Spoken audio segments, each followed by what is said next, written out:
Alhamdulillahirabbil alamin. Wa bihi nasta'inu ala umuri dunya waddin. Wassalatu wassalamu ala sayyidina Muhammadin wa ala alihi washabihi ajmain. Amma ba'du. Faqala Allah Ta'ala fi kitabihil karim, innallaha la yughayyiru ma biqaumin hatta yughayyiru ma bi anfusihim. Al-ayah. Awalan qabla kulli syai'in ya bina nashkurullahi azza wa jalla alladzi qad a'tana nikmatan katsiratan wa hidayatan hatta najtami'a fi hadal makan al-mubarak insyaallah. Salatan wassalaman daimaini wa mutalazimaini la habibina wa nabiyyina wa maulana Muhammad sallallahu alaihi wasallam alladzi qad hamalana minadh dhulumati ila nuril Islam. Sebelum kita melanjutkan ke acara, mari kita buka acara ini dengan bacaan basmalah bersama-sama. Bismillahirrahmanirrahim. Selamat sore semuanya, selamat datang hadirin yang bergabung di acara kajian kali ini. Semoga kita semua selalu dalam kesehatan dan lindungan Allah Subhanahu wa Ta'ala. Perkenalkan, nama saya Akmal Zaini Muzaki. Saya di sini selaku moderator yang insya Allah akan memimpin acara ini dari awal sampai akhir. Acara ini adalah acara kajian Ramadan, ngopi, ngobrol perkara Islam dengan tema semangat keislaman generasi muda dalam menyambut bulan suci Ramadan di era pandemi. Untuk kajian kali ini insya Allah akan disampaikan oleh pemateri yang sangat luar biasa, guru kita semua, yaitu Bapak Sulhan Jainuri. Berikut saya bacakan biodata singkatnya. Nama asli beliau adalah Muhammad Sulhan Jainuri SAG MA. Untuk status saat ini beliau menikah dengan mempunyai 5 orang putra putri. Anak pertama dan kedua lahir di Kairo, Mesir. 3-5 lahir di Yogyakarta. Tempat tinggal beliau yaitu di Perum Darussalam Gamping, Sleman, Daerah Istimewa Yogyakarta. Aktivitas saat ini yaitu mengajar di STI Yogyakarta, UIN Sunan Kalijaga, dan UNRIO termasuk Universitas Jenderal Ahmad Yani Yogyakarta. Untuk pendidikannya, yang pertama FAK Adab IAIN Sunan Kalijaga Yogyakarta, Fakultas Syariah UCY Yogyakarta, Fakultas Usuluddin Al-Azhar Kairo, Mahad Ali Dirosat Islamiyah Jamalik Kairo, Magister Studi Islam Universitas Muhammadiyah Yogyakarta, dan sedang menempuh S3 program Doktor Hukum Islam di Universitas Islam Indonesia.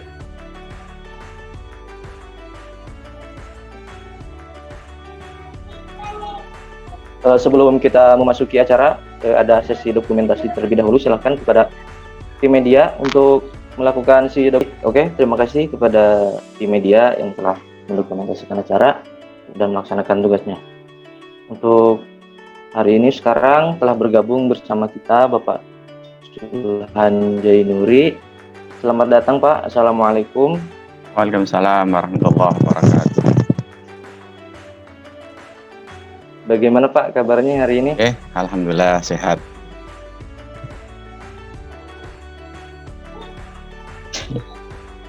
Semoga Bapak dan keluarga selalu diberi kesehatan dan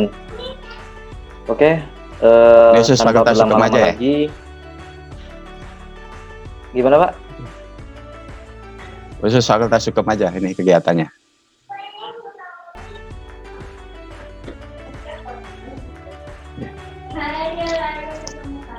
Untuk Tes kegiatannya suara ini open Pak, jadi siapa aja gitu, di luar Indiani juga boleh.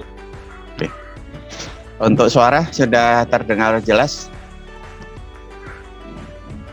Sudah Pak, alhamdulillah. Sudah. Baik.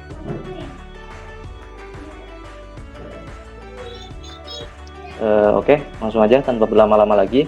Mari kita simak dan semoga kita dapat ilmu yang bermanfaat dan menjadi keberkahan juga buat kita. Silakan kepada Bapak Sulhan untuk materinya, disilakan. Assalamualaikum warahmatullahi wabarakatuh. Waalaikumsalam warahmatullahi wabarakatuh. Waalaikumsalam warahmatullahi wabarakatuh. Alhamdulillahi rabbil alamin. Alhamdulillahilladzi farada 'alaina siyam kama farada 'alal ladzina min qablina. Alhamdulillahilladzi ma'ana syahru ramadana syahru siyam wa syahru sabr. Asyhadu an la ilaha illallah wahdahu la syarikalah wa asyhadu anna Muhammadan abduhu wa rasuluh. Allahumma salli ala Muhammad wa ala alihi wa ashabi ajma'in wa ala man ittaba'al huda bida'wati bihsani ila yaumiddin. Qala Allah ta'ala fil Qur'anil azim. A'udzu billahi samil alim minasyaitonir rajim. Ya ayyuhalladzina amanu kutiba 'alaikumus syiyamu kama kutiba 'alal ladzina min qablikum la'allakum tattaqun. Sekalian para mahasiswa yang dimuliakan Allah, ya. Rasa syukur tentunya akan terus kita panjatkan kehadirat Allah Subhanahu wa taala atas segala nikmat dan karunia Allah yang Allah limpahkan kepada kita, sehingga saat ini kita masih diberikan oleh Allah dengan nikmat sehat, ya. Dan kita alhamdulillah sudah memasuki Jumat yang pertama di bulan Ramadan, ya. Tentunya ini adalah satu karunia yang luar biasa. Tentunya kita tidak lupa mendoakan, ya, saudara-saudara kita yang saat ini barangkali sedang diuji oleh Allah dengan COVID, ya, mudah-mudahan segera dikembalikan oleh Allah kepada kesehatan sebagaimana semula. Salawat dan salam tentunya tidak akan pernah lupa kita panjatkan kepada Nabi kita Muhammad SAW yang telah memberikan kita contoh panduan, ya, sehingga kita tahu cara kita mengekspresikan ketundukan, cara kita mengekspresikan kepatuhan kepadanya. Kemudian juga dengan panduan yang diberikan oleh Rasulullah, kita pun tahu bagaimana cara kita meraih keridhoannya dan juga meraih kecintaannya. Maka Ramadan adalah bulan yang sangat luar biasa, ya, yang telah diberikan oleh Allah Subhanahu wa taala, di mana Ramadan merupakan satu bulan, ya, yang sangat istimewa, ya. Yang paling luar biasa adalah keutamaan yang ada dalam satu hari di bulan Ramadan atau satu malam di bulan Ramadan, di mana Allah sampaikan bahwa malam itu khairun min alfi syahr, ya, lebih baik daripada seribu bulan, ya. Tentunya ini adalah sebuah hal yang sangat luar biasa yang diberikan oleh Allah Subhanahu wa taala. Kemudian apa yang juga disampaikan oleh Rasulullah sallallahu alaihi wasallam, ya. Ya. Idza jaa Ramadan, ya, futihat abwabal jannah, ya, wa ghaliqatin niran, ya. Jadi bagaimana ketika datang bulan Ramadan, ya, Allah bukakan pintu-pintu surga dan Allah tutup pintu neraka. Artinya satu apa? Keutamaan yang diberikan oleh Allah Subhanahu wa taala kepada bulan Ramadan. Bahkan Rasulullah menegaskan kembali di dalam hadisnya, man shama ramadhana imanan wa ihtisaban ghufira lahu ma taqaddama min dzambih, ya. Barang siapa yang kemudian berpuasa di bulan Ramadan, ya, didasarkan kepada niat, ya, semata-mata untuk mencari ridha Allah Subhanahu wa taala, ghufira lahu, ya, Allah ampuni dosa-dosa yang telah lalu, ya. Saya rasa ini satu apa? Satu keutamaan yang diberikan oleh Allah Subhanahu wa taala. Bukan hanya itu, yang lebih istimewa lagi adalah apa? Syahrul Ramadan alladzi unzila fihil Qur'an hudal linnas wa bayyinatin minal huda wal furqan, ya. Jadi Ramadan adalah bulan di mana Allah Subhanahu wa taala turunkan Al-Qur'an. Yang fungsi Al-Qur'an itu adalah hudan, ya. Fungsi Al-Qur'an itu adalah sebagai petunjuk bagi siapa saja, ya. Artinya ketika siapapun mau mengikuti arahan-arahan, petunjuk-petunjuk ya yang diberikan oleh Allah di dalam Al-Qur'an, maka orang itu akan berada kepada sebuah kebaikan. Siapapun dia. Maka di sini jelas keutamaan yang sangat luar biasa bagaimana Allah turunkan Al-Qur'an ya, pada bulan Ramadan ya, yang kemudian secara berseri selama kurang lebih 23 tahun Allah turunkan Al-Qur'an dengan berbagai macam dinamika-dinamika yang ada ketika Al-Qur'an itu diturunkan. Ya. Kemudian juga bayinat ya, banyak informasi-informasi yang kemudian Allah sampaikan di dalam Al-Qur'an ya. Bahkan informasi itu baru diketahui manusia setelah sekian abad ya. Sebagai contoh misalnya ketika Allah sampaikan kaitannya dengan lapisan langit ya. Allah khalaqas sab'a samawatin tibaqa. Ya, Allah sudah sampaikan 14 abad yang lalu bahwa Allah menciptakan langit itu 7 lapis. Barulah abad ke-19 ya, setelah 15 abad manusia menemukan kebenaran informasi yang ada di dalam Al-Qur'an. Ya. Maka kemudian ilmuwan menjumpai ternyata lapisan langit itu memiliki fungsi masing-masing ya. Ada atmosfer ya, ternyata atmosfer itu memiliki fungsi apa? Untuk menjaga bumi dari sengatan panas matahari yang jutaan derajat yang kemudian kita kenal dengan ozon. Nah, ini. Kemudian lapis kedua ada yang disebut dengan troposfer ya, bagaimana fungsi troposfer itu pengembalian. Contohnya kita saat ini bisa berkoneksi ya dengan melalui Zoom. Ya. Ini kan sebuah pengembalian ya dari frekuensi yang ada sehingga kita bisa saling menatap satu dengan yang lain. Dan ini sudah disampaikan oleh Allah 15 abad yang lalu ya. Artinya apa? 15 abad Allah sudah informasikan tentang berbagai hal. Barulah ilmuwan setelah sekian abad berlalu baru menemukan kebenaran-kebenaran yang disampaikan oleh Al-Qur'an. Termasuk juga teori tentang penciptaan manusia ya, di mana Al-Qur'an menyampaikan bahwa manusia itu berasal dari nutfah, dari setetes air mani. Yang kemudian secara ilmu kedokteran modern diakui kebenarannya. Ya, bagaimana proses pertemuan antara ovum ya dengan sperma, kemudian berproses menjadi segumpal darah, setelah itu berkumpul menjadi segumpal daging, kemudian Allah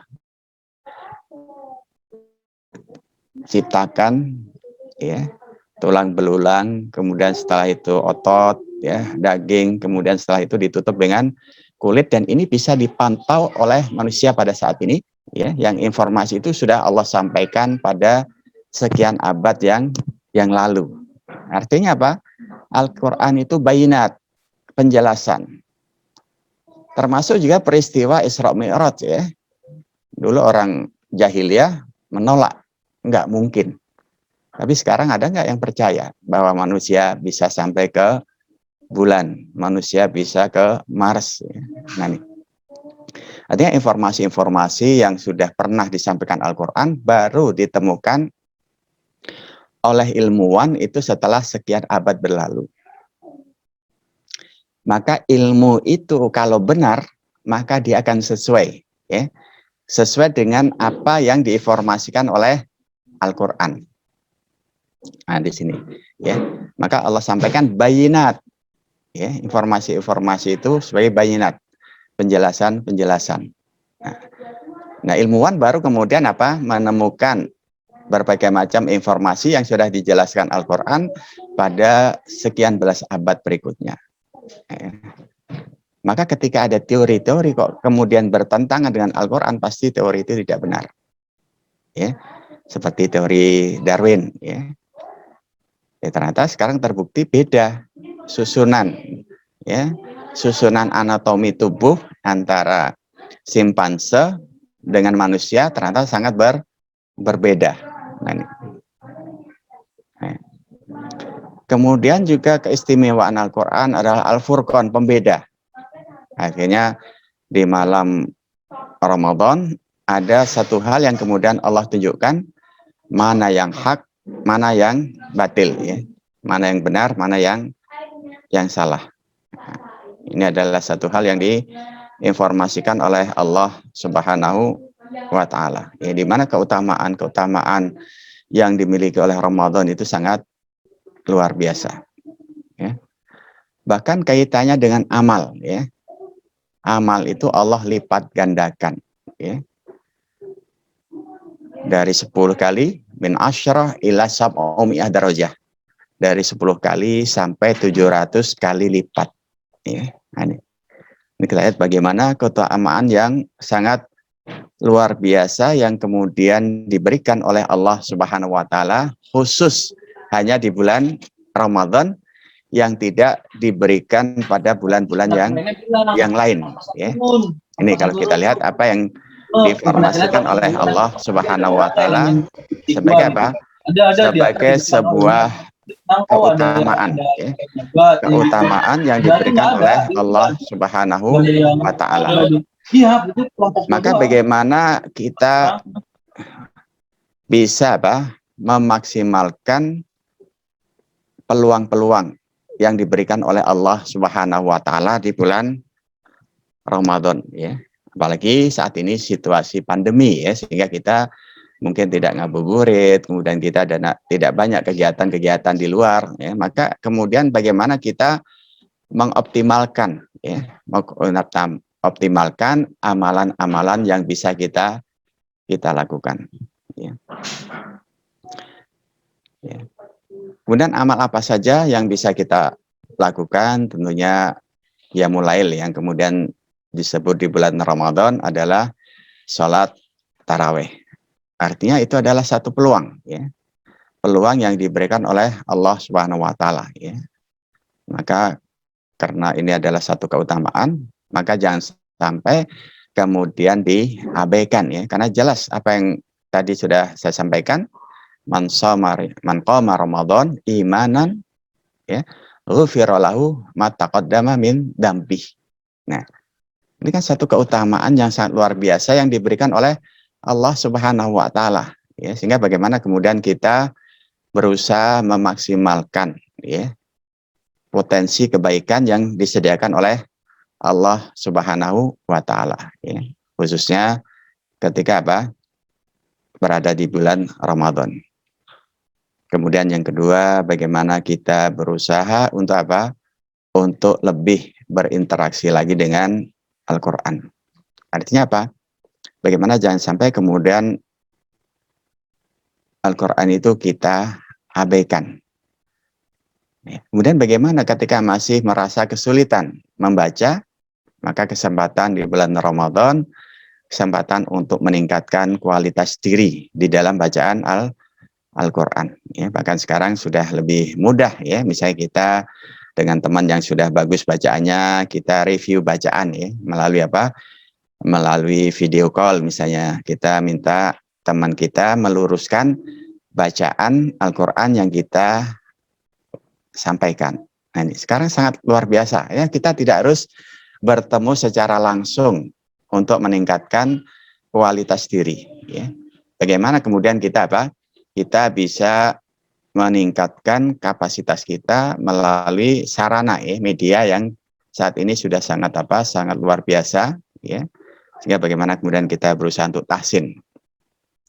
Bahkan ketika ada seorang yang membaca Al-Qur'an itu terbata-bata, itu jauh lebih banyak pahalanya. Ada namanya tabatok ya. Ketika seseorang itu tabatok ya, terbata-bata membaca Al-Qur'an, dia dapat 2 pahala. Pahala membaca Al-Qur'an plus pahala terbata-bata. Hanya apa? Pahalanya sangat luar biasa yang diberikan oleh Allah Subhanahu wa taala. Maka bagaimana momentum Ramadan itu kita coba kuatkan kembali interaksi kita dengan Al-Qur'an ya. Karena interaksi dengan Al-Qur'an itu akan membangun satu pemahaman yang benar ya. Ketika sekarang sudah muncul berbagai macam penyimpangan-penyimpangan dari informasi Al-Qur'an. Maka kita di bulan Ramadan ini merupakan momentum, kesempatan ya. Apalagi sekarang sudah banyak YouTube ya, banyak juga media-media yang kemudian menyampaikan berbagai macam tausiah-tausiah ya. Sehingga ini momentum kita ya ketika kita di bulan Ramadan. Kemudian juga bagaimana kita meningkatkan ilmu. Nah, ya. Karena Ramadan ini adalah momentum yang sangat luar biasa. Bagaimana kemudian momentum meningkatkan ilmu ya melalui media online ya, itu sangat luar biasa ya. Ya. Agar apa? Agar kemudian kita bisa memahami secara benar ya. Nah, tentunya yang harus kita perhatikan ketika kita menggunakan media online, kita harus tahu dulu siapa yang menyampaikan. Minimal kita tahu background latar belakangnya. Ya. Karena ada yang mereka begitu menarik ya, tapi ternyata isinya justru semakin menyimpang ya. Karena Quran sendiri sudah memberikan pengingatan. Ya. Pengingatan ketika orang yuk cibuka qauluhu fil hayati dunya. Ya. Ada orang yang begitu luar biasa ya memberikan narasi-narasi yang luar biasa. Pada hakikatnya ahladul khisom. Hakikatnya dia ingin menjerumuskan manusia dari kebenaran. Dia ingin membelokkan, tapi dengan narasi-narasi yang sangat luar biasa. Maka ini yang tentunya harus kita apa? Kita cermati betul, ya. Kita perhatikan betul. Ya. Nah, kemudian juga momentum di bulan Ramadan ada satu hal yang istimewa, ya, yang pernah dicontohkan oleh Rasulullah, ya, yaitu apa? Melaksanakan iktikaf. Nah, ini. Apa itu iktikaf? Iktikaf itu adalah diam ya, diam di masjid ya. Jadi ketika seseorang itu beriktikaf, dia diam di masjid. Nah, dalam bulan Ramadan, misalnya ketika kita menunggu waktu sholat, kemudian kita niatkan iktikaf ya di masjid, maka itu sudah dicatat oleh Allah sebagai pahala iktikaf. Ya, iktikaf itu adalah diam di masjid dalam rangka untuk apa? Untuk takarrub, mendekatkan diri kepada Allah. Kemudian kapan disyariatkannya? Ya, jadi dalam riwayat Ibnu Umar menyatakan bahwa kana ya Rasulullah SAW ya taqiftu fi asyra awakhir min Ramadan. Bahwasanya Rasulullah senantiasa beriktikaf di asyra awakhir, di 10 hari yang terakhir di bulan Ramadan ya, mulai dari malam 21 sampai akhir Ramadan. Kemudian apa yang bisa kita manfaatkan ketika beriktikaf? Bagaimana kita melakukan sebuah upaya untuk mendekatkan diri kepada Allah. Apakah dengan zikir-zikir yang kita lantunkan, dengan tilawah yang kita lantunkan, kemudian kita mencoba untuk muhasabah, evaluasi diri, ya. Maka insya Allah ketika itu kita laksanakan, maka banyak hal yang kemudian apa? Kita dapatkan nuansa religi, ya. Jadi kita akan dapatkan suasana ya, kita akan dapatkan nuansa-nuansa religi yang kita apa? Kita hadirkan ketika apa? Ketika kita mengoptimalkan ya. Ya. Ya, jadi ketika kita mengoptimalkan ya amalan-amalan di bulan Ramadan, maka itu adalah satu hal yang akan meningkatkan kapasitas diri. Ya. Jadi kapasitas diri itu akan diberikan oleh Allah Subhanahu wa taala ketika kita memang berusaha melakukan upaya-upaya. Nah, iktikaf ini yang barangkali belum ya banyak dilakukan oleh generasi milenial. Nah, nih ya, maka ini kesempatan mumpung kita masih di awal ya Ramadan, maka kita harus punya satu cita-cita. Apa yang nanti akan dilakukan pada 10 hari di akhir bulan Ramadan. Nah, ini kita harus punya apa? Punya obsesi. Ya. Jadi jangan sama Ramadan yang sebelumnya dengan yang saat ini. Misalnya kaitannya dengan tilawah. Mungkin kita masih kesulitan. Bagaimana kita punya target agar di Ramadan ini kita memperbaiki tilawah. Begitu juga dengan iktikaf ya. Jadi iktikaf kita berusaha untuk apa? Melaksanakan iktikaf ya. Karena tren itikaf itu memang belum lama ya. Jadi ketika saya masih di Indonesia tahun 80-an itu masih jarang ya. Tapi baru setelah tahun 90-an ke atas barulah ya tren itikaf itu mulai. Artinya apa? Banyak masjid-masjid yang juga membuka. Nah di tempat saya itu kalau posisinya normal itu Masya Allah ya. Namanya 10 hari Ramadan di akhir itu sampai anak-anak pun tidak mau pulang ke rumah. Untuk apa? Untuk bisa beritikaf di masjid. Tidak hanya yang putra, yang putri pun juga sama. Nah ini. Cuma karena sekarang pandemi ya tentunya kemudian kita membatasi kegiatan khususnya untuk itikaf ya. Meskipun itikaf tetap ada, tetapi tidak seperti biasanya ya. Kalau dulu kan semuanya tercover. Artinya apa?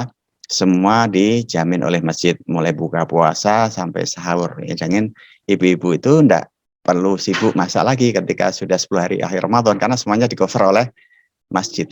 Masjid itu semuanya mengcover mulai dari apa? Buka puasa sampai kemudian apa? Kemudian sahurnya ya. Sehingga dapat dikatakan ketika Ramadan itu momentum yang sangat luar biasa.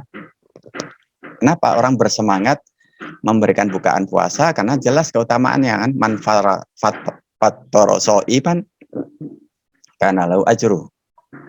Barang siapa yang memberi bukaan puasa itu pahalanya sama dengan orang yang berpuasa. Begitu juga dengan sahur ya. Sehingga di sini lomba-lomba untuk apa? Untuk melakukan itu.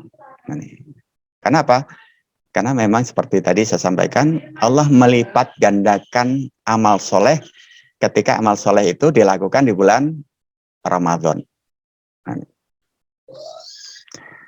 Nah, kemudian kaitannya dengan hikmah. Ya. Apa yang menjadi hikmah puasa Ramadan bagi umat Islam? Nah, yang pertama tentunya kita dilatih untuk berdisiplin. Ya. Ketika sudah azan fajar, azan subuh, maka tidak boleh lagi apa? Makan sampai nanti matahari terbenam atau kemudian maghrib. Nah, di sini kita diajari untuk apa? Untuk keteraturan ya. Bagaimana kita diajarkan keteraturan dengan melatih disiplin waktu. Ya. Ya. Disiplin waktu ini dilatih. Sehingga apa? Kita tidak bisa kemudian buka sebelum waktunya atau kita sahur setelah melewati azan subuh. Nah, ini artinya apa? Allah mengatur tentang kedisiplinan. Kemudian di sisi lain ada satu hal yang kemudian bagi tubuh untuk merefresh organ-organ yang barangkali rusak. Ya. Kenapa? Karena tidak melakukan satu produksi ya, yang biasanya kita makan kapan saja sehingga organ tubuh kita harus terus mencerna makanan. Maka ketika kita berpuasa ada cukup waktu bagi tubuh untuk apa? Merecovery sel-sel yang rusak. Ini kan satu hal yang sangat luar biasa. Kemudian juga bagaimana kita diajarkan untuk membangun sebuah empati. Ya. Karena kita akan merasakan ya bagaimana saudara kita yang kemudian sehari tidak makan. Maka di situ kita apa? Terbangun empati kita. Oh, ternyata seperti ini ketika apa? Situasi tidak dapat makan ya dengan suhu yang begitu panas ya. Meskipun sepanas-panasnya di Indonesia itu nggak pernah ya lebih dari 40 ya. Karena saya sudah merasakan bagaimana panas di atas 60 derajat. Apa yang akan kita lakukan? Ya, 60 derajat ya. Saya merasakan betul ya. Timur Tengah itu kalau udah panas bisa sampai 60 ya. Khususnya di Saudi ketika bulan Agustus September itu ketika jam 11 sampai jam 1 itu bisa sampai 60 derajat. Jadi kita hidup di negeri yang Masya Allah ya. Tongkat kayu dan batu pun jadi tanaman, ini kan luar biasa. Kalau kita pernah merasakan panas yang begitu panas, merasakan dingin yang begitu dingin ya. Ya alhamdulillah saya sudah pernah merasakan minus 25 derajat ketika di Eropa. Akhirnya kita bisa merasakan nikmatnya Indonesia. Kita tidak perlu ya susah-susah. Ketika begitu panas kita cukup apa? Berteduh di bawah pohon, angin pohon itu apa? Sepoi-sepoi. Kalau di Timur Tengah anginnya juga sama-sama panas. Ya, kita berteduh juga tetap panas ya, bisa kita bayangkan ya, karena panasnya begitu begitu tinggi. Maka kenapa orang Arab itu pakai imamah ya, pakai sorban untuk apa? Menjaga sengatan matahari yang begitu luar biasa. Jadi kita akhirnya apa? Terbangun empati ya, terbangun empati ketika apa? Kita melihat ya kesusahan yang dialami oleh saudara kita. Karena di dalam hadis Rasulullah pernah sampaikan ya, bahwa innallaha fi aunil abdi maka al abdu fi auni akhihi ya. Allah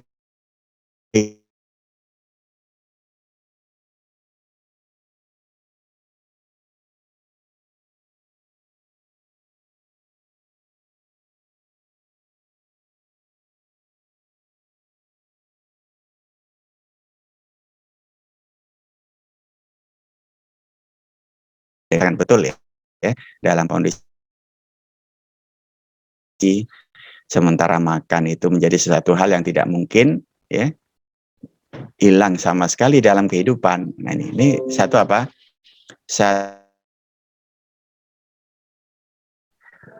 Renungan kita untuk bisa apa? Kita berbagi ya, sedikit apa yang kita punya ya. Nah, ini. Jadi kepedulian kepada sesama itu akan terasa sekali ya, bagaimana kemudian kita bisa saling membahu dalam melaksanakan kegiatan-kegiatan ya. Ya. Ya. Kemudian yang berikutnya adalah hikmah dari Ramadan adalah bagaimana kita berusaha untuk dapat mengatur keseimbangan hidup ya. Artinya apa? Artinya kalau mungkin di bulan Ramadan kita lebih kuat dimensi duniawi, maka momentum Ramadan ini kita proporsional mencoba memaksimalkan amalan duniawi dan amalan ukhrawi ya secara proporsional. Nah, ini. Sehingga terjadi apa? Keseimbangan ya di dalam kehidupan. Nah, disinilah yang Pak mahasiswa perlu menseimbangkan. Jangan sampai karena sibuk ya dengan online, kemudian lupa dengan hal-hal yang sangat prinsip yang berkaitan dengan ibadah yang berkaitan dengan interaksi kita dengan Allah. Ya. Ya.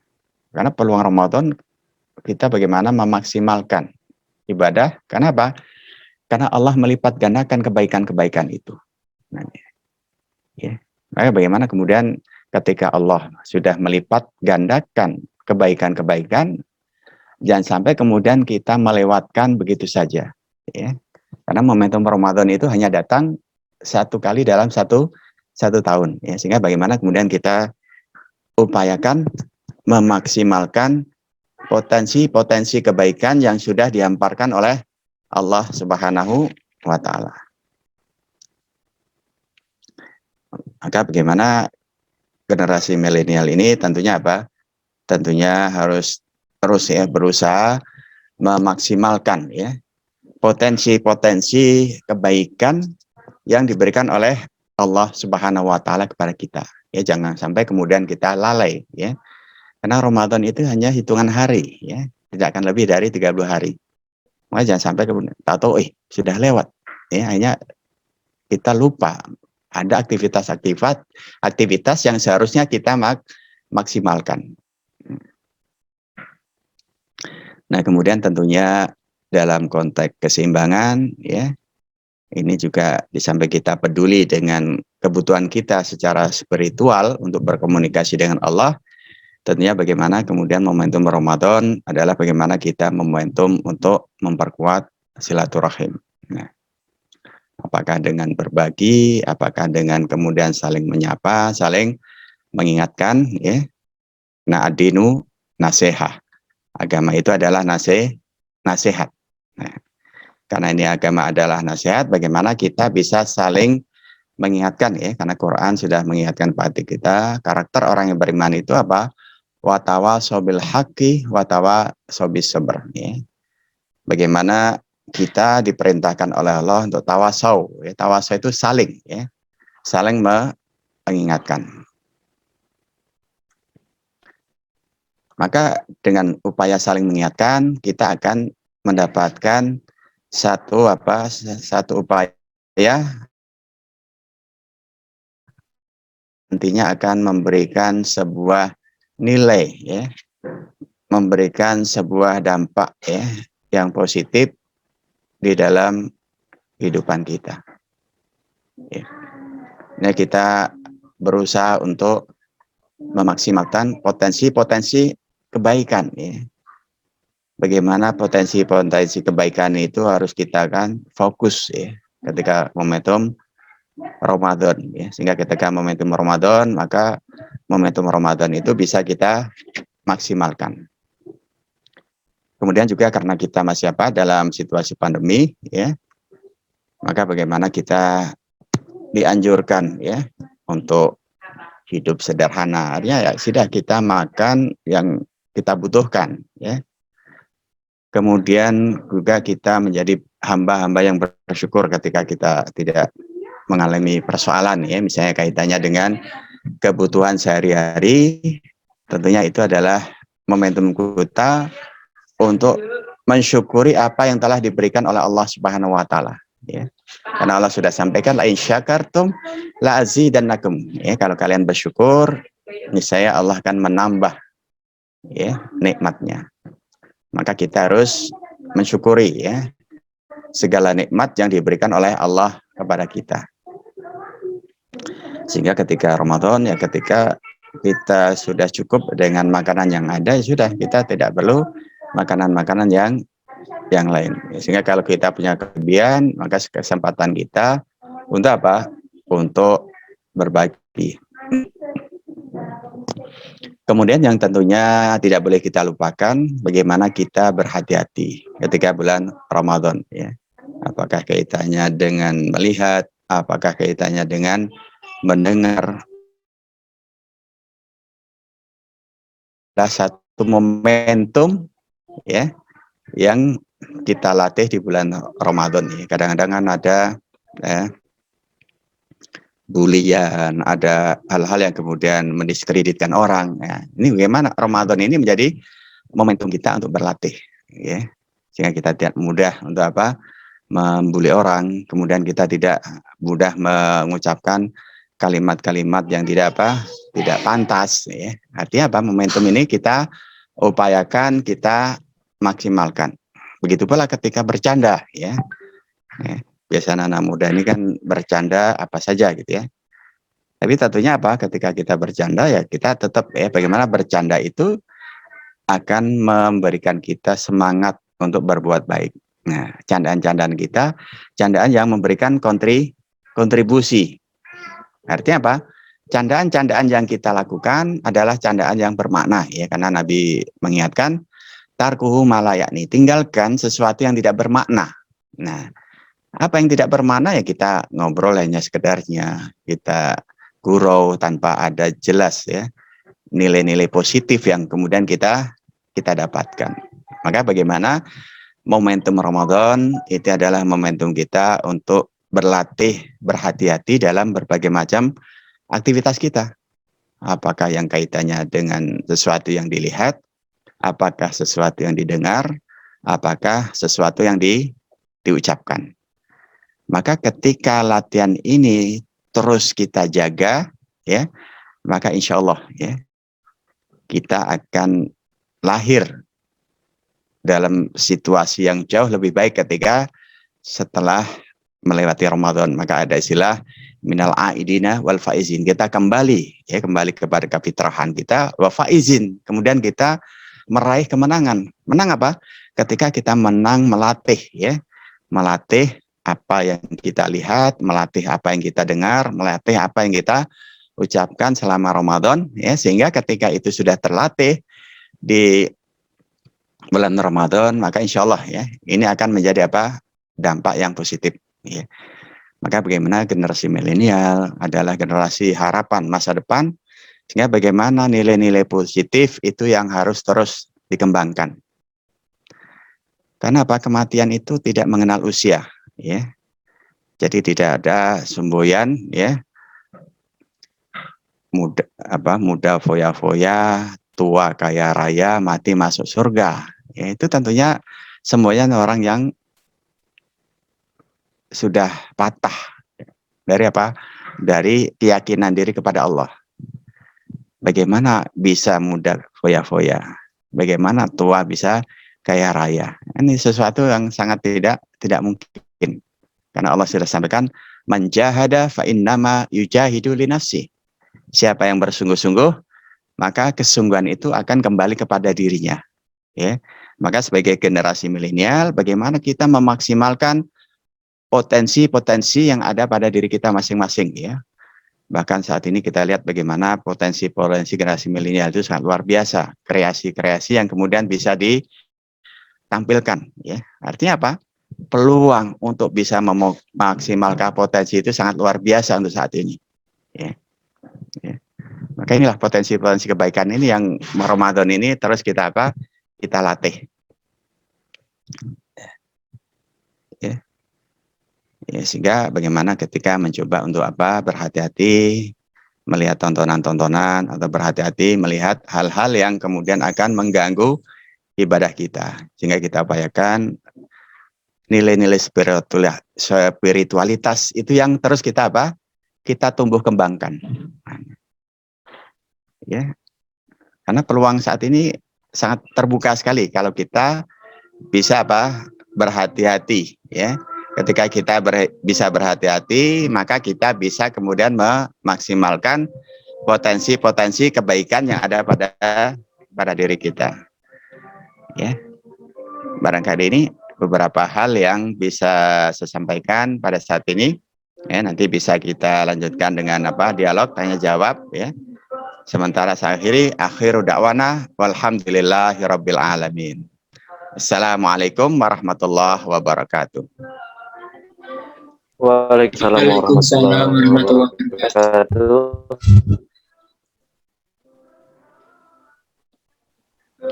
Alhamdulillah. Kayaknya di chat Nasihat sudah ada beberapa sekaligus. pertanyaan.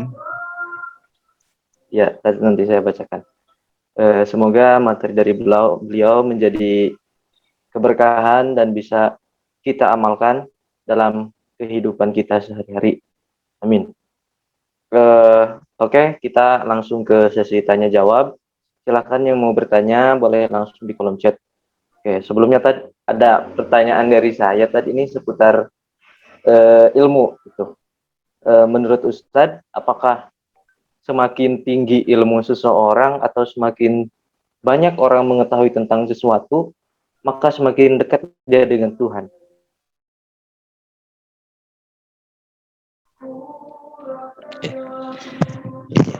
Jadi kalau sebuah ilmu pengetahuan itu apa? Dipelajari secara benar, ya, maka dia akan semakin tahu akan kemahakuasaan dari Allah, ya. Nah, ini kalau kita lihat ya teman-teman yang kemudian apa? Dia mempelajari pengetahuan, kemudian karena pengetahuan itu dipelajari secara benar dan tujuannya benar, maka apa yang kemudian terjadi? Dia semakin yakin akan kebesaran Allah, semakin yakin akan kemahakuasaan Allah, ya. Dan inilah yang kemudian ditulis oleh ilmuwan Barat, ya, yang menulis tentang apa? Ilmu dan Al-Quran, ya. Dia menemukan kemahakuasaan Allah ketika apa? Melakukan berbagai macam eksplorasi penelitian, ya. Hanya beliau kemudian menjadi apa? Menjadi sosok yang sangat kuat komitmennya. Nah, ini orang Barat itu ketika mereka menemukan kebenaran, maka dia akan meyakini kebenaran itu, ya. Nah, ini satu pengalaman-pengalaman yang dialami oleh ilmuwan Barat, ya. Itu rata-rata seperti itu, ya. Jadi ketika ilmu itu di titik kemahakuasaan Allah. Nah, itu yang kemudian apa? Dilakukan oleh ilmuwan Barat, ya. Sehingga kemudian mereka terbuka, ya. Wawasannya, oh ternyata inilah kemahakuasaan Allah. Tapi ada kalanya orang semakin banyak ilmunya semakin jauh dari Allah. Ketika apa? Ketika fitrahnya itu tidak dibuka. Nah, semakin ngacau gitu, ya. Beberapa contoh kasus di Indonesia misalnya. Ya, seorang profesor membuat satu teman gimana kalau haji itu dilakukan 3 trip agar nanti apa? Tidak banyak antrian.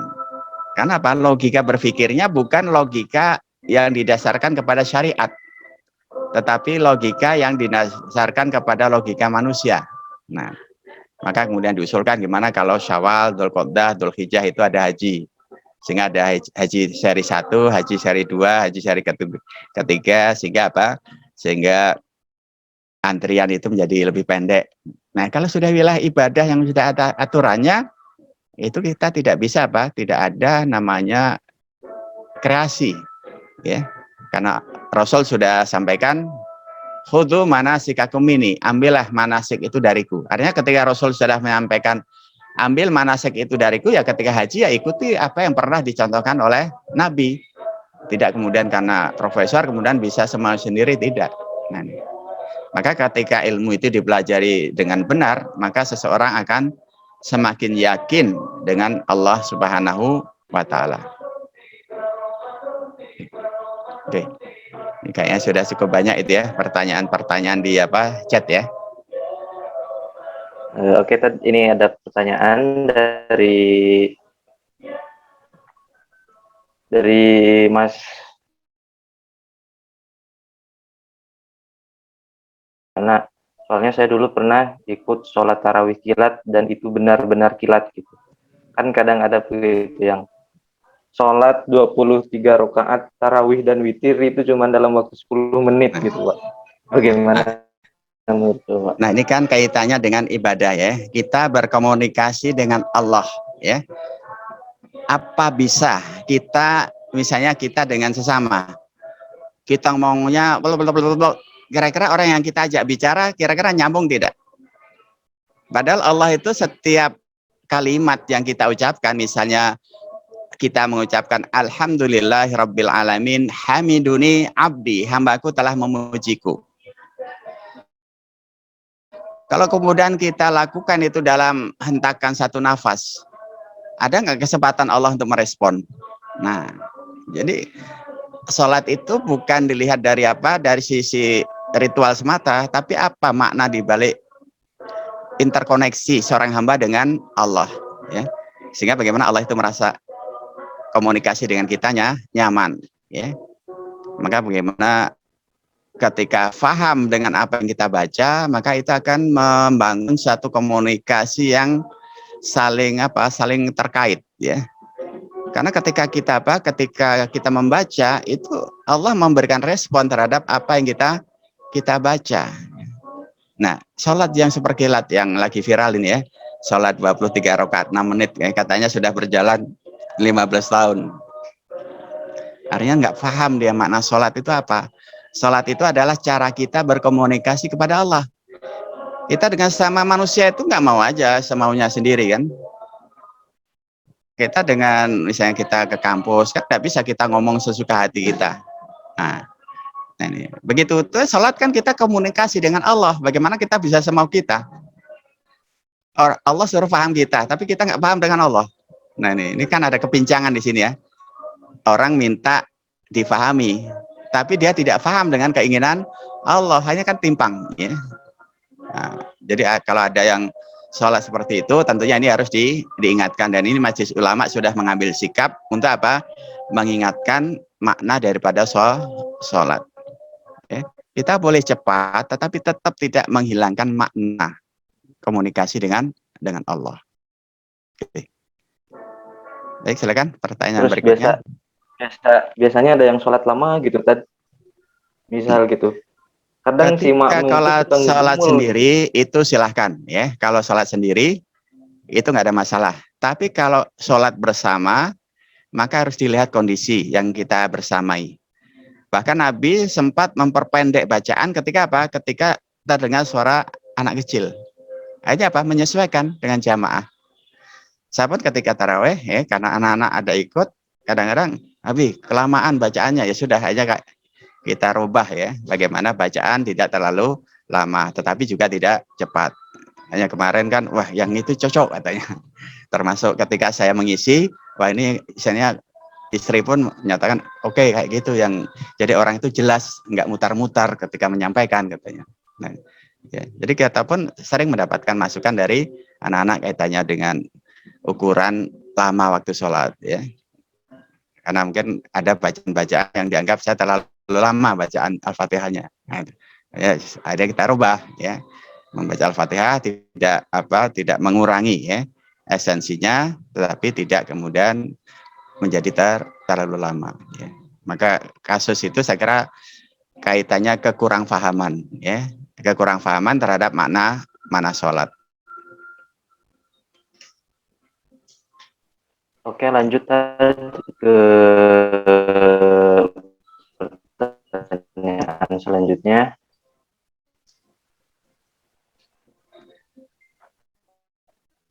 Dari apakah melakukan vaksin atau suntik untuk pengobatan itu membatalkan puasa? Soalnya saya juga pernah baca suatu sumber boleh, tapi ada juga yang bilang tidak boleh.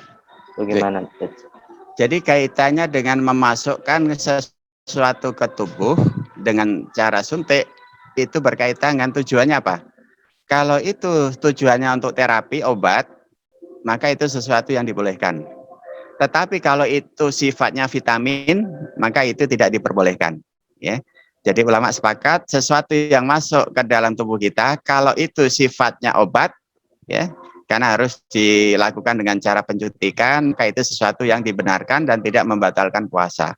Seperti vaksin itu kan bukan vitamin, ya, sehingga tidak membatalkan puasa. Tetapi kalau yang kemudian bisa menguatkan kita. Nah, kalau itu bentuknya vitamin, maka itu menjadi sesuatu yang membatalkan puasa. Karena apa? Karena yang disuntikkan itu suplemen. Nah, ini ya, maka dilihat ya dari sesuatu yang masuk ke tubuh kita itu obat yang memang itu caranya harus dengan suntik atau itu adalah vitamin untuk menguatkan daya tahan tubuh. Nah, ini. Berarti tergantung kondisi ya, berarti kalau memang benar-benar darurat gitu, boleh berarti. Jadi kalau memang itu adalah obat, maka itu sesuatu yang diperbolehkan gitu ya. Oke, tadi ke pertanyaan selanjutnya.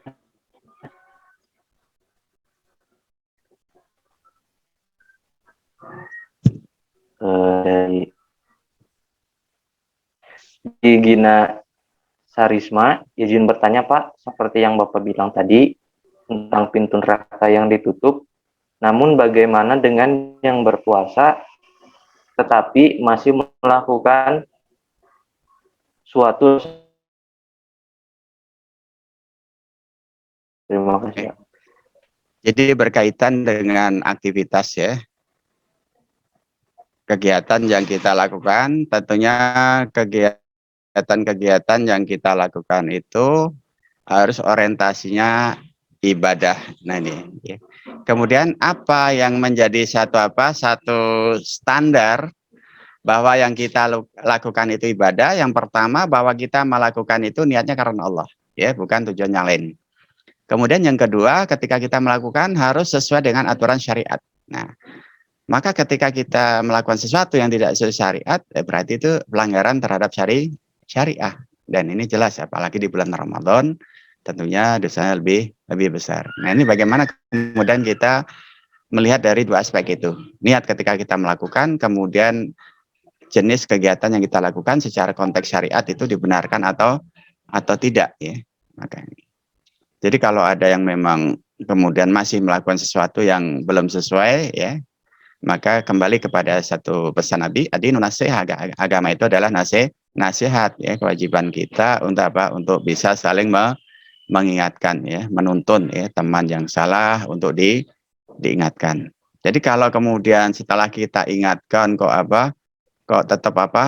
tetap tidak mau ya, kewajiban kita sudah gugur ya, karena kita sudah sudah mengingatkan ya, kita sudah mengingatkan, kemudian ketika kita sudah ingatkan ternyata kok masih belum ada pengaruh ya, ada dampak ya, maka kewajiban kita sudah gugur.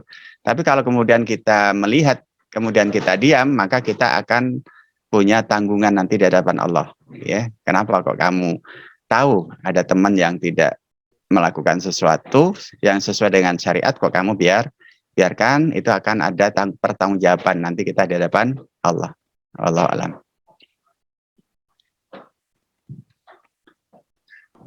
kalau bisa diingatkan dengan tangan ya, kalau tidak bisa dengan lisan, kalau tidak bisa dengan mengingkari gitu ya kan. Karena memang hidayah ya, kaitannya dengan hidayah itu memang Allah yang menentukan, tapi kewajiban kita sebagai teman untuk bisa mengingatkan, tapi tetap dengan bil hikmah ya, wal mu'adil hasanah ya, dengan hikmah ya. Tidak bisa kemudian kita mengedepankan hal-hal yang sifatnya apa, sifatnya intimidasi ya. Tetap agama mengajarkan kita adinu nasihat, agama itu nasihat, artinya bukan hal-hal yang berkaitan dengan intimidasi, tapi yang kita lakukan adalah tausiah ya, tausiah yang kemudian menyadarkan ya. Dan itu tidak boleh apa, berhenti terus ya.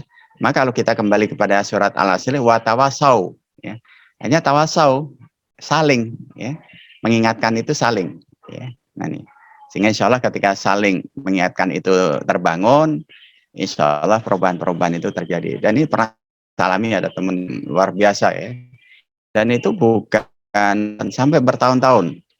Apa yang benar terjadi setelah Allah sampai hidayahnya, dialah yang kemudian jenggotnya paling panjang. Nah, padahal selama beberapa tahun itu kamarnya itu penuh dengan gambar yang antik-antik gitu. Nah, tapi kita terus berusaha memohon kepada Allah ya, kita mendoakan teman kita agar Allah berikan hidayah, maka masya Allah ya, semangat berislamnya menjadi sangat luar biasa ya. Bahkan sampai sekarang komunikasi masih terbangun setelah sekian puluh tahun ya. Dan saya berkesan betul dengan dia, karena apa? Yang sebelumnya begitu belok-belok, tapi kemudian ketika hidayah itu sudah sampai, masya Allah ya, dia memegang kuat hidayah itu sampai saat ini. Teman yang dulunya belok-belok hanya kembali ke jalan yang benar, bahkan lebih dari kita. Nah itu kan masya Allah ya.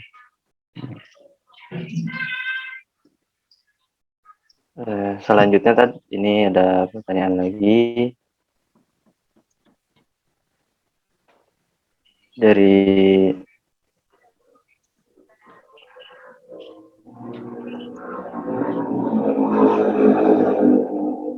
Siti Roisha. Izin bertanya Pak, pada saat sekarang ini saya menonton konten tentang ajakan untuk mengisi waktu luang Ramadan dengan menulis Al-Quran Pak, dan kita hanya menjiplak Al-Quran.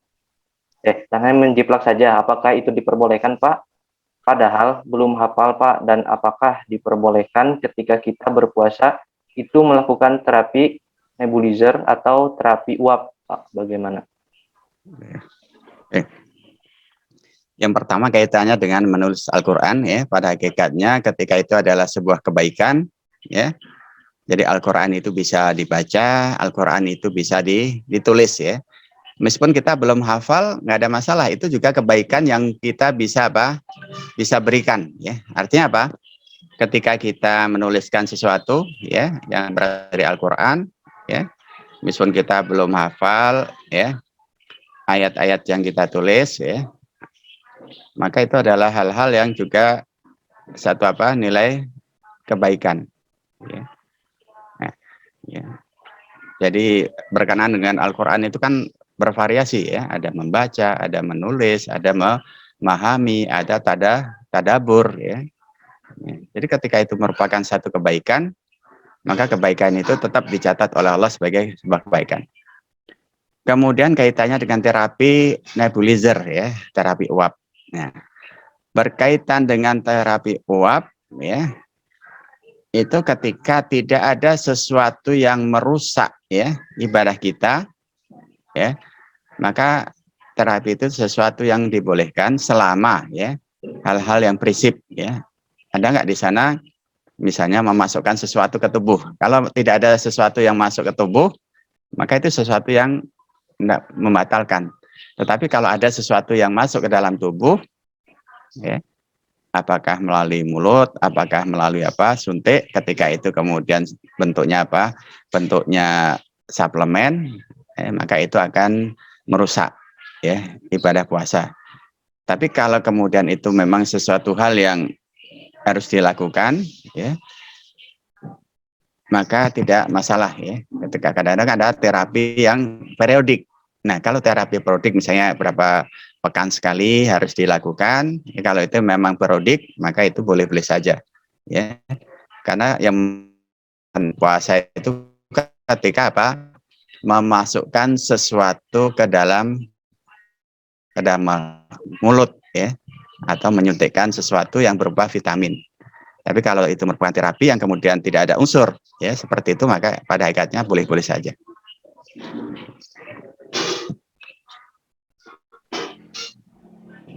Selanjutnya Tad, ini mungkin pertanyaan terakhir dari saya. Bagaimana sih Tad euforia gitu Ramadan di luar negeri, di Mesir atau di negara-negara yang pernah Ustadz kunjungi? Jadi kalau kita melihat ya, suasana Ramadan memang sangat berbeda ya. Karena saya pernah Ramadan di negeri Muslim, ada Ramadan di negeri yang non Muslim ya. Yang bahkan Muslim itu sangat minim ya. Bahkan di Makau itu hanya ada satu masjid dalam satu negara. Saya bayangkan ya, satu negara itu hanya satu masjid ya, yang saya pernah itikaf di situ ya. Begitu juga di Hong Kong itu hanya beberapa masjid. Nah, kalau suasana di negara-negara Islam memang luar biasa ya. Seperti ketika di Mesir itu Masya Allah ya. Di Mesir itu mahasiswa itu kalau pengen hidup hemat, maka Ramadan itu di masjid. Apa semuanya tersuplai. Kemudian makanan itu dapat dikatakan sudah lebih ya. Ayam itu kalau di sana separuh ya dikasihnya. Ikan itu 2 ekor. Ya. Jadi insya Allah biasanya perbaikan gizi ya. Mahasiswa itu kalau di Timur Tengah, kalau di Mesir khususnya, ketika musim Ramadan itu perbaikan gizi karena makanan di situ melimpah. Begitu pula di Saudi. Di Saudi misalnya kita di Madinah ya. Di Madinah itu nanti di situ kalau suasananya tidak pandemi ya, itu Masya Allah ya, itu berkilo-kilo itu orang menggelar apa? Bukaan puasa. Nah ini, berkilo-kilo orang menggelar bukaan puasa sehingga kita milih menu apa yang kita inginkan. Bahkan kadang-kala ketika kita misalnya di Masjid Nabawi itu kita baru masuk itu udah ditarik untuk apa? Untuk duduk di tempat bukaan yang sudah disiapkan. Itu Pak, nanti ada anak kecil banyak sekali itu. Ya. Nanti akan ada upaya menarik kita untuk makan di tempatnya. Kenapa? Karena semangat itu manfaat imin ya, siapa memberi makanan orang puasa pahalanya sama sehingga mereka punya semangat. Nah, ini ada pertanyaan yang kaitannya dengan ini, kenapa kok pintu neraka ditutup tetapi masih ada kegiatan-kegiatan yang maksiat ya. Itu kan bukan makna yang sifatnya hakiki, itu adalah sifatnya majazi. Akhirnya apa? Allah buka peluang ya sebesar-besarnya untuk apa? Untuk melakukan kebaikan. Ya.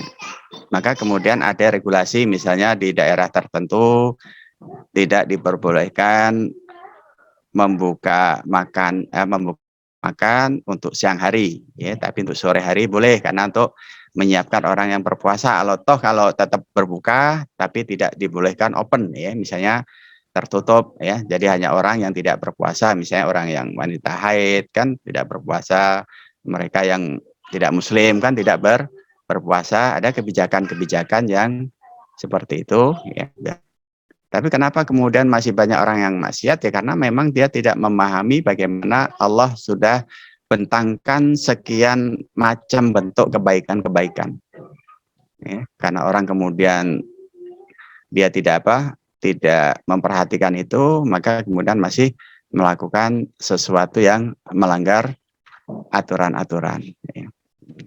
Karena itu sesuatu yang sifatnya manusiawi ya. Nah, tinggal bagaimana momentum kita ya untuk apa? Untuk mengelola godaan-godaan ini. Karena di antara bentuk kesabaran itu bukan hanya kesabar kita menghadapi ujian-ujian syahwani ya, yang sifatnya dari apa? Dari setan ya. Karena setan itu tidak dalam bentuk yang nyata ya, tapi ada setan yang bentuknya hawa nafsu ya. Ada nafsu syaitonia, ada nafsu bahaimiyah ya. Ada nafsu sebaiyah ya. Kalau nafsu yang sifatnya syaitonia itu jelas dorongan dari setan sangat kuat. Kemudian ada nasu bahaimiyah, ya, artinya tingkah laku kita itu tingkah laku binatang, ini tidak manusiawi gitu ya. Nah ini. Kemudian juga sabaiyah, ya, kita merasa senang kalau bisa mencelakai orang gitu. Nah ini. Ya, jadi memang persoalan ini persoalan yang alami gitu ya. Sehingga bagaimana kemudian ruang yang disediakan Allah yang begitu besar itu bagaimana kemudian kita maksimalkan untuk melakukan kebaikan-kebaikan. Ya. Sehingga insya Allah ketika kita bisa memaksimalkan kebaikan-kebaikan yang diberikan oleh Allah, ya, maka kita akan menjadi sosok yang faiz. Ya, di akhir Ramadan kita akan jadi sosok yang menang. Wallahu a'lam. Terima kasih, Ustaz. Akhirnya kembali waktu yang memberi kita batasan, dikarenakan waktu juga sudah menjelang untuk berbuka puasa. Terima kasih atas materi dan ilmu yang sangat luar biasa, dan insya Allah akan bermanfaat bagi kami, dan insya Allah kami semoga bisa menjalankannya di amalan kita sehari-hari. Terima kasih juga kepada yang sudah berkenan hadir di dalam forum ini. Terima kasih. Untuk selanjutnya kita akan doa penutup. Doa penutup silakan dipimpin oleh Ustadz Surhan. Silakan, Tad. Baik, kita akhiri pertemuan ini dengan kita memohon kepada Allah. Mudah-mudahan Allah berikan keberkahan kita pada pertemuan kali ini, dan mudah-mudahan pula Allah akan terus ya bukakan semangat ya bagi kita untuk bisa melaksanakan kebaikan-kebaikan. Kita istighfar dulu 3 kali. Astaghfirullahaladzim alladzi la ilaha illa huwal hayyul qayyum wa atubu ilaih. Astaghfirullahaladzim alladzi la ilaha illa huwal hayyul qayyum wa atubu ilaih. Astaghfirullahaladzim alladzi la ilaha illa huwal hayyul qayyum wa atubu ilaih. A'udzubillahi samii'il 'aliim minasyaitonir rajiim. Bismillahirrahmanirrahim. Alhamdulillahirabbil alamin, wassalatu wassalamu ala asrafil mursalin Muhammadin wa ala alihi wa ashabihi ajmain. Allahumma barik fi majlisina hadza ya Rahman ya Rahim. Allahumma jam'ana jam'an marfu'a wa tafarraqana min ba'di tafarraqan ma'suma. Allahumma la tuzigh qulubana ba'da idh hadaitana wa hab lana min ladunka rahmah innaka antal wahhab. Rabbana la tu'akhidna in nasina aw akhtana. Rabbana wa la tahmil alaina isran kama hamaltahu 'alal ladzina min qablina. Rabbana wa la tuhammilna ma la taqata lana bih. Wa'fu 'anna waghfir lana warhamna anta maulana. Allahumma a'inna 'ala dzikrika wa syukrika wa husni ibadatik. Allahumma arinal haqqa haqqan warzuqna ittiba'ah wa arinal batila batila warzuqna ijtinabah. Allahumma a'inna 'ala dzikrika wa syukrika wa husni ibadatik. Rabbana atina min ladunka rahmah wa hayyi' lana min amrina rasyada. Rabbana atina fid dunya hasanah wa fil akhirati hasanah wa qina adzabannar. Walhamdulillahi rabbil alamin. Amin ya rabbal alamin. Terima kasih, Ustaz. Dengan ini mohon maaf, mungkin cukup sekian dari kami. Saya mewakili panitia, mohon maaf bila ada kesalahan. Selamat menunaikan ibadah puasa, dan mari kita tutup acara ini dengan bacaan hamdalah dan doa kifaratul majelis. Alhamdulillahirabbil alamin. Subhanallahumma bihamdika asyhadu an la ilaha illa anta astaghfiruka wa atubu ilaik. Yumkin hadam ini. Assalamualaikum warahmatullahi wabarakatuh. Waalaikumsalam.